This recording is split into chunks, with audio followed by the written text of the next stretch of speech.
Let's get to it. WWL Louisiana News at 5 begins with breaking news.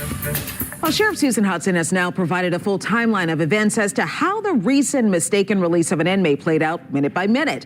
So this is for Khalil Bryan we're talking about, accused of violent crimes like aggravated assault with a firearm. We just learned the sheriff's office waited 4 hours to notify the public that he was missing. Damn, that's how they doing it? They waiting 4 hours, huh? WWL Louisiana Chief Investigator David Hammer all over this one, joining us now in studio. Okay, your take on the timeline and just released really just minutes ago. Right, Sharice. I mean, we keep learning more about this situation. The sheriff just released that detailed timeline of what happened on July 25th. First, as we've been reporting, Khalil Bryan was mistaken for a different inmate and released from jail at 1:17 a.m. In the hours after that, there was both a count and a roll. They say he was mistaken. Roll call, but no alarms were raised. Now at 11:10 a.m., 10 hours after the mistaken release, OPSO realized it was a mistake. And as we reported yesterday, that's because the people who tried to bond out the right guy started asking where he was. So keep that time in mind, 11:10 a.m. Man, that's crazy. I bet them folks were like, where my people at? Old boy walked out there talking about like,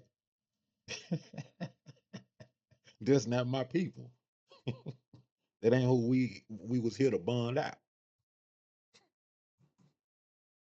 OPSO then begins trying to fix this screw up and started telling other agencies about it at 12:45 p.m. That's more than an hour and a half after they realized the error. They didn't notify the public until 3:45. That's another 3 hours later. And Sheriff Hudson now says it took all that time to notify the public because they didn't consider Bryan violent, even though he'd been bonded out on violent charges.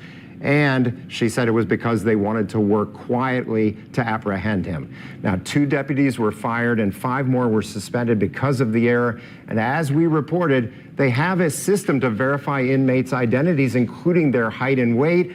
And Khalil Bryan is much, much taller and larger than the man who should have been released. Which begs the question, how is it that they can confuse the two?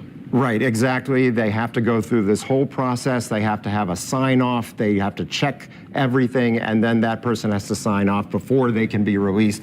And you would think that that couldn't have happened given the discrepancy between the two men.